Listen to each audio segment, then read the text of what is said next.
नमस्कार, आप देख रहे हैं न्यूज़ वन इंडिया। मैं हूं आपके साथ पंकज यादव।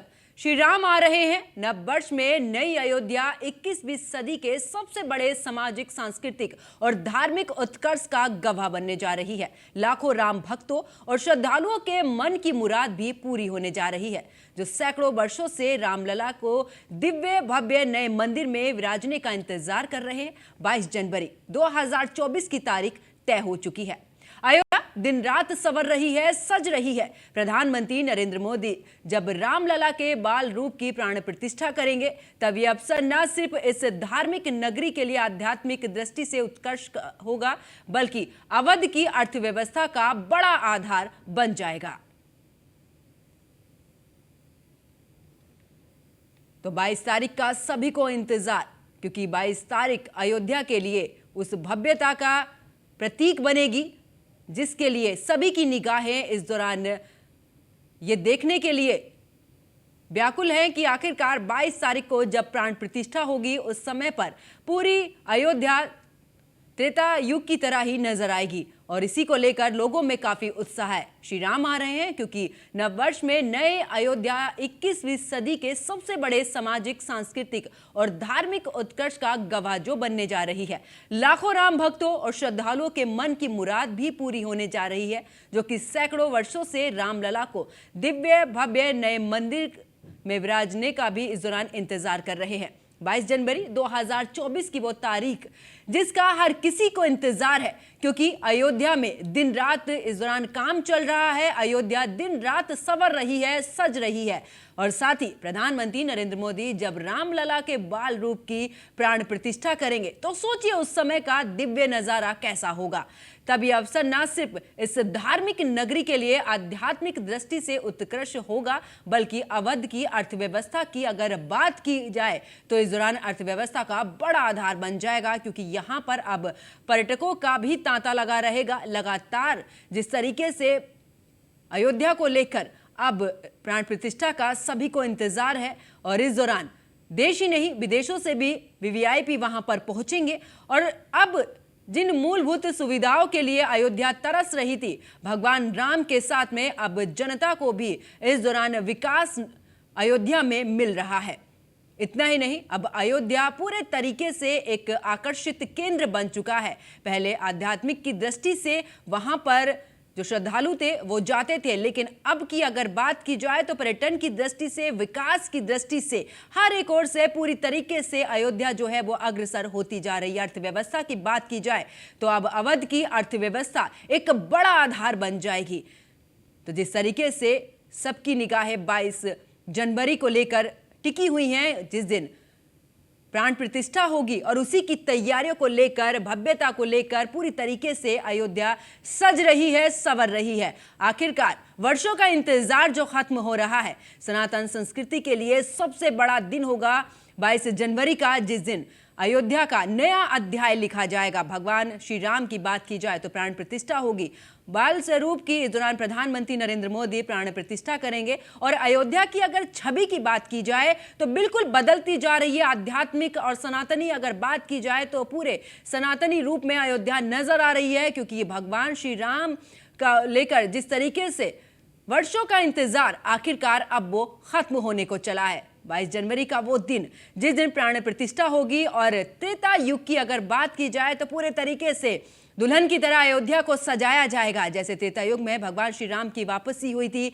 और उस दौरान एक दिवाली के रूप में अयोध्या में चारों तरफ की अगर बात की जाए तो दीपोत्सव इस दौरान रहा था, वैसा ही कुछ नज़ारा अयोध्या में 22 जनवरी को देखने को मिलेगा, जब प्राण प्रतिष्ठा होगी। और इस दौरान देश ही नहीं विदेशों के जो वीवीआईपी हैं वो भी वहां पर मौजूद रहेंगे। और सबसे बड़ी बात यह है कि भले ही अयोध्या आध्यात्मिक के रूप में हमेशा से जानी जाती रही है, लेकिन अब अयोध्या की अगर बात की जाए तो देवलोक की पूरी तरीके से झलक जो है वो अयोध्या में नजर आएगी। और पूरी तरीके से तैयारियां जो हैं वो चरम पर हैं। लगातार अगर मुख्यमंत्री योगी आदित्यनाथ की भी बात की जाए तो लगातार दौरा भी उनकी तरफ से किया जा रहा है। बड़े बड़े दिग्गज अयोध्या पहुंच रहे हैं, तैयारियों का जायजा ले रहे हैं। और बात अगर प्रधानमंत्री नरेंद्र मोदी की जाए तो 22 जनवरी को प्रधानमंत्री नरेंद्र मोदी इस दौरान प्राण प्रतिष्ठा करेंगे। और इसी खबर पर ज्यादा जानकारी के साथ मेरी सहयोगी दीपिका मेरे साथ में जुड़ चुकी है। दीपिका, अगर बात की जाए प्राण प्रतिष्ठा को लेकर अयोध्या में किस तरीके की तैयारियां जो हैं वो लगभग अब पूरी होने को हैं? बिल्कुल पंकज, आपको साफ तौर पर बता दें कि तैयारियां जोरों शोरों पर हैं और जिस तरह से अब 22 जनवरी की तारीख नजदीक आ रही है, ऐसे में दिन प्रतिदिन यहाँ पर दिन रात एक करके मजदूर जो है वो काम के लिए लगे हुए हैं और अयोध्या को सजाया जा रहा है, संवारा जा रहा है। एक बेहद महत्वपूर्ण जानकारी अपने दर्शकों के साथ साझा करना चाहेंगे, क्योंकि मूर्ति को लेकर काफी ज्यादा संशय रहा था, क्योंकि अयोध्या में 3 जगह मूर्ति का निर्माण हो रहा था और इन तीनों मूर्ति में से जो ट्रस्ट की बैठक हुई थी बीते दिनों, उसमें से मूर्ति को फाइनल किया गया है और ये मूर्तिकार अरुण योगीराज की ओर से बनाई गई है और जिसको अब फाइनल कर लिया गया है, जो कि गर्भगृह में स्थापित होगी। जिस तरह से मंदिर ट्रस्ट की ओर से जानकारी दी गई थी कि 71 इंच की पूरी इनकी हाइट रहने वाली है, जिसमें कमल पे प्रभु श्री राम विराजमान होंगे। तो अब इस मूर्ति का चयन हो गया है। अरुण योगीराज, जो कि कर्नाटक के मैसूर के रहने वाले हैं और एक विख्यात मूर्तिकार हैं, उन्होंने ही इस मूर्ति को बनाया है और एक दिव्य रूप, भव्य रूप देने का प्रयास किया गया है, जिसी की वजह से इस मूर्ति को फाइनल किया गया है। इसके अलावा अगर आपको बता दें कि अयोध्या में जिस तरह से अब, क्योंकि आज जो तारीख है 2 जनवरी है, अगर कुल मिलाकर देखा जाए तो अब लगभग 20 दिन का ही समय बचा है जब प्राण प्रतिष्ठा की वो भव्य घड़ी आने वाली है। और ऐसे में उस तारीख को लेकर सभी के अंदर बेहद उत्साह है और उमंग है। कहीं ना कहीं देखा जाए तो न सिर्फ यहाँ जो कामगार लगे हुए हैं वो भी पूरी ऊर्जा के साथ यहाँ पर काम करते हुए नजर आ रहे हैं। खासकर अगर बात करें कि राम मंदिर के अंदर जो कामगार लगे हुए हैं, उनसे जब आप बातचीत करेंगी, उनसे आप समझने का प्रयास करेंगी, तो निश्चित तौर पर आपको हर एक कामगार से ये जरूर सुनने को मिलेगा कि वो काम नहीं बल्कि राम की सेवा कर रहे हैं। तो ये अपने आप में बहुत बड़ी बात होती है, क्योंकि काम को सिर्फ काम समझना तक सीमित नहीं है अयोध्या। यहाँ पर हर एक जो कामगार लगा हुआ है उसे न सिर्फ अपना व्यवसाय समझ के बल्कि एक प्रभु श्री राम की सेवा समझ रहा है और पूरे समर्पण भाव के साथ यहाँ पर काम कर रहा है।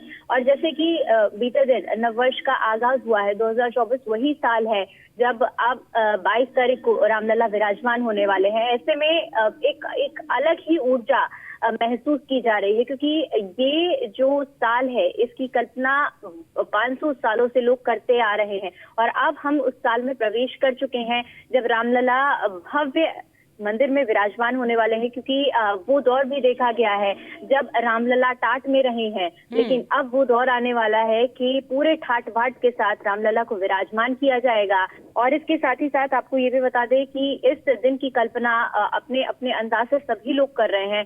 पूरी ऊर्जा और पूरी उमंग के साथ सभी लोग 22 जनवरी का इंतजार कर रहे हैं। और सबसे बड़ी बात यह है कि अयोध्या के आप किसी भी कोने में जाते हैं तो वहां पर आपको एक अद्भुत नजारा देखने को मिलेगा। जी पंकज। बिल्कुल दीपिका, एक मूर्तिकार के लिए कितना बड़ा दिन होगा, कितना गर्व उस दौरान महसूस होगा, क्योंकि जिस तरीके से जिस राम की मूर्ति को, भगवान श्री राम की मूर्ति को देखने के लिए दुनिया भर से लोग वहां पहुंचेंगे और उस मूर्ति का वहां पर होना एक मूर्तिकार के लिए कितना बड़ा दिन।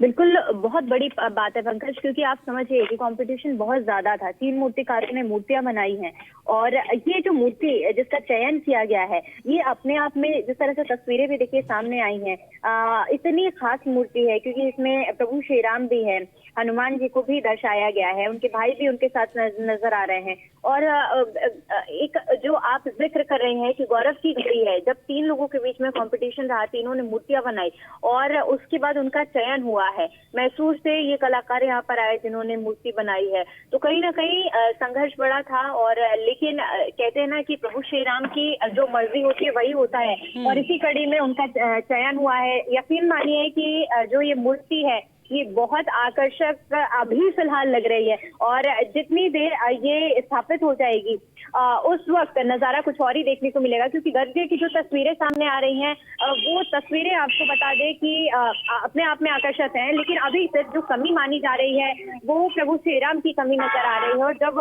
प्रभु श्री राम स्थापित हो जाएंगे तब नजारा अपने आप में ही अलौकिक होगा। जी पंकज। बिल्कुल दीपिका हमारे साथ में बने रहिए और